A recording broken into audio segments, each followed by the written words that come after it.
حضرت رکانہ رضی اللہ تعالیٰ عنہ صحابی رسول ہیں، انہوں نے طلاق دی اپنی بیوی کو اور تینوں طلاق دے دی۔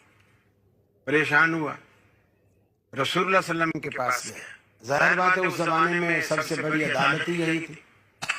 اب اللہ کے رسول کے پاس آئے تو رسول اللہ صلی اللہ علیہ وسلم نے پہلا سوال کیا، کیف طلقتہا، تو نے کیسے طلاق دی؟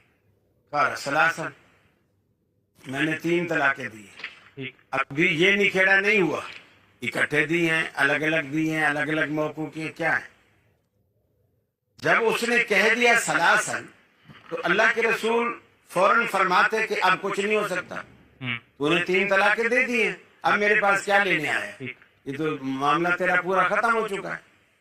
لیکن جب اس نے کہا ثلاثا، میں نے 3 طلاقیں دی ہیں، تو آپ نے اس سے سوال کیا فی مجلس واحد، کیا ایک ہی مجلس، ایک ہی نشست، ایک ہی بیٹھک میں؟ قال نعم، اس نے کہا یا رسول اللہ میں نے ایک ہی مجلس میں دی۔ آپ نے فرمایا اب عدالت عظمیٰ کا فیصلہ ہے، یہ امام شافعی، امام مالک، احمد بن حنبل کا فیصلہ نہیں ہے، عدالت عظمیٰ کا فیصلہ ہے۔ وہ فیصلہ کیا ہے؟ آپ نے فرمایا انما تلک واحدۃ فرجیہا، یہ تینوں طلاقیں ایک طلاق ہیں، فرجیہا، تو رجوع کر لے ان شئتا، اگر تو چاہے، اگر تیرا ملاپ کا ارادہ ہے، دل بدل گیا ہے، فیصلے سے رجوع کرنا چاہتا ہے تو تیرے پاس یہ موقع ہے، چونکہ یہ تینوں طلاقیں ایک طلاق ہیں۔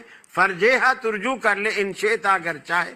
قال فراجعہا، راوی کہتا ہے کہ حضرت رکانہ نے رجوع کر لیا۔